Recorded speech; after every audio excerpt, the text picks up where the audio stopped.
not a nice old guy. He's a leftist. He is an extreme left-wing progressive. He is a wolf in sheep's clothing. He's dressed up as a nice guy who shoots a gun. I happen to live right now in Minnesota, where he is still the governor, and he's still a fool, and he's still a fraud, and he's still a clown. Ooh. And I seriously have zero. Michele Tafoya stepped into the scene like a referee blowing a whistle, immediately calling out every move in Tim Walz's playbook, even though he was certain he had control. One moment, he's smiling for the cameras. The next, he's erupting like a shaken soda can. Meanwhile, Tafoya remains poised and unshaken, delivering revelations with the calm precision of a halftime show host. In a whirlwind of tension, what could she have said that would make walls crumble faster than a bad internet connection? Stick around. This is about to get entertaining. In Minnesota, I need people to know that I've lived there since 1994. I've been through numerous governors, and this guy's the worst. He is a wolf in sheep's clothing. He likes to go around and smile and act like he's... Minnesota is known for its friendly, polite charm, so watching Governor Tim Walz turn that very image into a source of threat is peak irony. He spent years perfecting the persona of the ever-smiling, helpful neighbor, ready with a handshake for anyone. But Michele Tafoya tore that carefully constructed facade apart with the force of a rhetorical wrecking ball. Beneath the flannel and rehearsed warmth, she revealed him not as a steady, comforting presence, but as a walking caution sign. Walz perfectly illustrates what happens when Minnesota's famed politeness tips into complete chaos. So far, not a good week, and it's early, it's only Wednesday, but not a good week for Kamala Harris. And meanwhile, her running mate, who again, full disclosure, the governor of the state of Minnesota where I live and will not be living much longer, thanks in large part to Winters, yes, but Walz as well, the two W's. I don't know how hard I have to work to convince you all that Tim Walz is not a man you want a heartbeat away from. The real problem with WS isn't that he's some mastermind plotting in secret. It might almost be comforting if that were the case. No, he's something far more frustrating. Average, yet relentlessly aggressive. He makes decisions that feel straight out of a blooper reel, like watching someone try to assemble IKEA furniture without instructions. But instead of a bookshelf, he's up against an entire state. Imagine a person who could turn a simple pizza order into a 3-day seminar full of PowerPoints and breakout sessions. That's the Walz approach.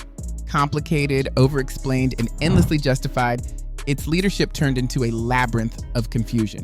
Being shipped off to foreign torture dungeons. No chance to mount a defense. Not even a chance to kiss a loved one goodbye. Just grabbed up by masked agents, shoved into those vans, and disappeared. Disappeared. Now, we actually know where they are because they are in that, I think he's referring to the prison in, is it Venezuela? No, it's a different country and I'm spacing right now. El Salvador, Misty, thank you to the rescue this morning. El Salvador. And, but he couldn't even say the word Gestapo. Maybe that was a sign that he shouldn't have said it. The fraud scandal that shook Minnesota like a slapstick comedy was a perfect example of this. Taxpayers lost nearly $1 billion faster than snacks disappear at a Super Bowl party. Walz thought the best response was to shrug and act surprised. Imagine a lifeguard insisting someone drowned because the ocean was too wet. That's Walz in action. Instead of taking responsibility, he offered excuses. Dishonesty seemed like a divine gift rather than something to manage. Just to be clear, leadership isn't about blaming the universe. It's about controlling problems before they spiral out of control. Under Walz, though, scammers thrived while taxpayers paid the price for his on-the-job nap. Himself and continue to embarrass the state of Minnesota. Who elected him? Twice. Anyway, he was at the University of Minnesota giving a commencement speak when he let this one drop. Roll it, Misty. Donald Trump's modern-day Gestapo is scooping folks up. Next came the George Floyd crisis, a true test of leadership. Fires raged across Minnesota and people were desperate for direction. Like a dad who promises to fetch milk but never shows up, Walz vanished. After Minneapolis burned for 3 straight days, everyone was asking, where's the governor? In moments like this, a leader must step forward, be visible, and steer the course. Instead, Walz folded like a flimsy lawn chair in a storm. This wasn't just poor leadership. It was the absence of it when clarity was most needed. Leaders rise to the occasion. Walz hid. And that is not what Minnesota expects or deserves. Period of time in Minneapolis was awful. A neighbor across the street came over and said, "Do you have a fire extinguisher? My friend's business is burning and there's no one to help her." She was looking in our neighborhood for fire extinguishers. We were under curfew, but he was nowhere to be found. Oh. And the night that precinct burned and those cops just had to flee, it was one of the most surreal moments. Even worse, when he does speak, there's no spark. Tafoya likens his words to someone hitting the shuffle button on a word generator. Lifeless, robotic, and utterly confusing. You walk away from his speeches feeling drained, wondering if you accidentally signed up for a watch paint dry class. Even paying full price, his leadership is like the worst Wi-Fi, vanishing at the exact moment you need it, leaving everyone frustrated. Tafoya turned humor into a weapon here, choosing to ridicule rather than scold. You wouldn't trust him with the microphone, let alone the keys to a state. It's like watching a toddler stumble in oversized shoes while trying to act like a grown-up. Awkward, cringeworthy, and completely ineffective. And there are a lot of people in the Jewish community asking him to apologize for using that word. Comparing ICE agents to the Gestapo during Hitler's reign of terror, you know, we're kind of getting tired of the Hitler references. Masked men, and he's saying masked men in unmarked vans just disappearing people. Torture chambers. So happy that he got to speak to all those graduates from the University of Minnesota, and I bet they're thrilled they heard from their proud. The worst part, he smiles while hiding his inability. The wolf in sheep's clothing metaphor keeps coming up because it fits him perfectly. The problem is he doesn't look or sound threatening. Incompetence mixed with power isn't charming despite the false hope someplace in harmless appearances. It's disastrous. A state doesn't need a clever villain to crumble, just an overconfident amateur fumbling with the controls. He scrambles to figure out which lever does what, and suddenly everyone else is stuck on the roller coaster. For Tafoya, this went beyond politics. It was personal. Her critique wasn't generic rhetoric. It was grounded in real citizen experiences. She wasn't just calling out incompetence, she was sounding the alarm. Wake up, people, she warned. This isn't the Minnesota you thought you knew. And when criticism comes from firsthand experience, it stings even more. Walz had no way to dodge it. I really hope that you are not reelected. I just, please, plan your words more wisely. Look, I'm all about free speech. I am, but I just, come on. When you're going to use words like Gestapo and disappeared, he's playing right into the bait. Alongside the policy points, she didn't hold back there either. Walz came across less like a governor and more like a pushy salesperson, relentlessly overselling a mediocre product. His mishandling of fraud and his twisting of facts around abortion and gender-affirming therapy made it clear. He deflects instead of owning up, hesitates instead of acting. Leadership? He offers Minnesota nothing more than a clumsy shrug. "It's not my fault," might as well be his campaign slogan. Perfect for someone devoted to dodging responsibility. But the real fireworks happened during the debate. Walz tried a last-minute pivot, shifting focus to healthcare and education in a desperate bid for redemption. By then, it was too late. The audience had already tuned out the policies. The blows he'd received were replaying in everyone's minds. Then came the media echo chamber. Megyn Kelly replayed the video for a national audience, dissecting it and turning Walz's misstep into a viral spectacle. Online reactions exploded. Some criticized Tafoya for being harsh, while others cheered her for saying what everyone else was too polite to admit. Here's the key point. Even skeptics couldn't ignore the same conclusion. Walz appeared fragile. In politics, perception is everything, and that weakness became harder and harder to ignore the more people talked about it. You know, I've stayed this long because of that. I met my husband there. We've raised our children. But it's gone insane, and I can't really tell you why. I can point to a couple things. Minneapolis, the city council is as leftist as you can get.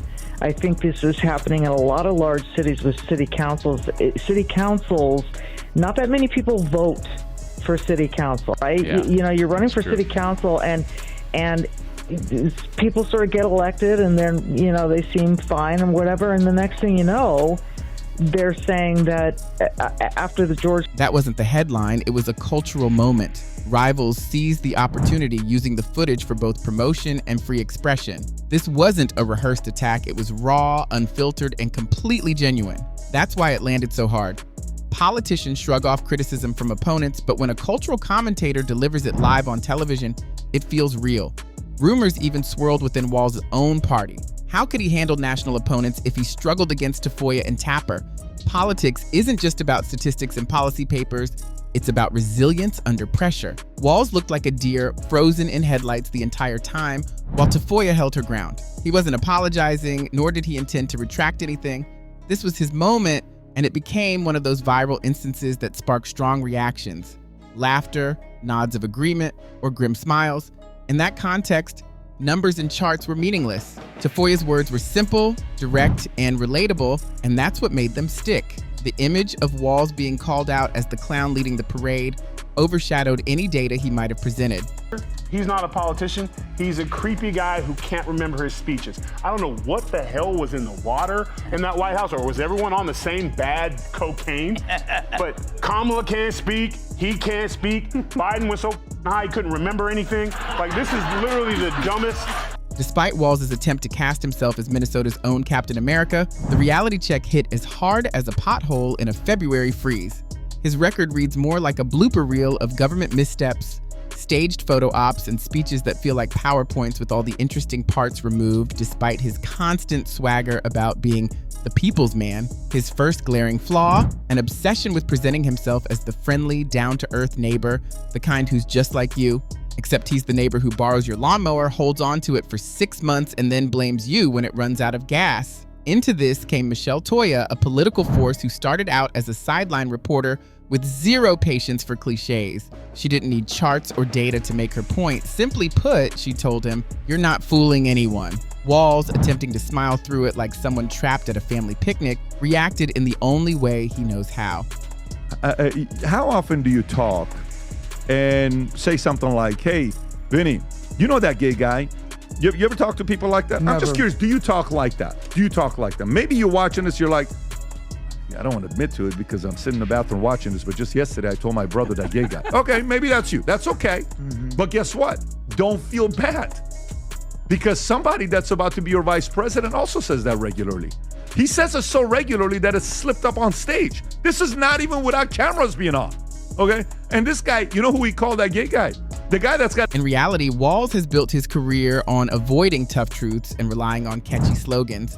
As a representative of Minnesota schools, he loves to boast about his educational initiatives, but the classrooms themselves were left in chaos like a middle school dodgeball game. While Walz was busy crafting yet another speech about togetherness, parents were asking for answers and teachers were asking for help, because apparently true leadership means talking about collaboration while ignoring the blaring fire alarm. He also set a questionable example in public safety with his slow response to the George Floyd tragedy. The delay was so extreme it almost seemed like he was waiting for the Netflix documentary to drop. Now, with national political ambitions, he seems to think he's the Democratic answer to charisma. While the country is looking for leaders who can actually handle crises, Walz talks as if he's competing for Dad of the Year. He seems to believe that cheesy jokes and Midwest charm can replace real policy achievements. Spoiler alert, they don't. Being a decent guy doesn't automatically make you qualified to lead. It's hard to even bring him up. He has a resting snitch face, you know? I mean, he forfeited his man card during COVID and the riots. And you're right. And also, at that diner, of course, he left early. So don't you find it weird that for a terrifying threat to democracy that Trump is, not a single interviewer in his history has approached him with... There was more to Tafoya's takedown than a simple soundbite. It was like an elimination round on a reality show. She landed a single razor-sharp remark, while Walz fumbled through his shucks act, and the resulting tumble was priceless. His eyes widened like a student caught off guard by a surprise pop quiz, convinced that his grin alone would see him through. Ironically, Walz thinks he's playing chess while merely moving checkers across the board, and someone else keeps flipping the pieces. Every move he made seemed designed to appear harmless, yet ultimately ineffective. Need a picture? Walz is there, pretending to hammer a nail while rolling up his sleeves, offering the illusion of effort. Need accountability? At a fundraiser, he's harder to find than a real-life politician. It's like watching a bad comedy on repeat. You already know the punchline before the laugh track starts. People aren't as gullible as Walz assumes, and Tafoya saw that clearly. Others were quietly thinking the same thing, so her reality check landed like a thunderclap. Despite his charm, Walz isn't cut out for prime time. Being governor is one thing, but stepping onto a national stage armed with dad jokes and hoping no one notices you can't carry a tune, that's a whole different performance. Part of a theme, to be honest with you. It's like when the going got tough, he ran. He cut and ran on his Army National Guard team. When the going got tough in Minneapolis, he froze. He didn't send in the National Guard. Why? Because he thought there were a bunch of loser cooks who couldn't get the job done. Same units, who went to Iraq and Afghanistan, as the ad points out, three of whom trained under him and were killed. Okay. The real comedy of Walz is how seriously he takes his own charm. He acts as if a grin, a handshake, and enough smiles could somehow make policies run themselves. Inflation, public safety, and a state in turmoil. Charm can't fix those. At best, it's like getting a free appetizer at Applebee's. Nice, but hardly a solution. By the end of his public breakdown, Walz resembled a tipsy wedding dancer, out of rhythm, awkward, and praying nobody was watching. Spoiler alert, someone was, and it was all on camera. Tafoya didn't just expose his vulnerability, she spotlighted the core flaw of his political strategy. He's still operating like a neighbor borrowing your lawnmower, holding onto it for months and blaming you when it runs out of gas. He believes that looking cheerful, waving at cameras, and shaking hands will somehow outmaneuver reality. It's as effective as slapping duct tape on a leaky pipe and calling yourself a plumber. His carefully curated image of friendliness, his Minnesota nice, crumbles under scrutiny, revealing a man unprepared to handle the real responsibilities of leadership. Walz continues to project an illusion that everything is fine. Meanwhile, the state faces crises from education chaos to public safety failures, and the George Floyd tragedy highlighted his hesitation. Yet, he persists, offering charm and smiles instead of decisive action, acting as if marshmallows and community spirit could put out a burning house. Tafoya's biting remarks cut through this facade, showing the public that likability alone does not equal competence. He may look like he's in control, but the reality is clear. Minnesota and the country cannot be led with charm, smiles, and empty gestures. When the house is on fire, waving, grinning, and hoping for applause simply won't do.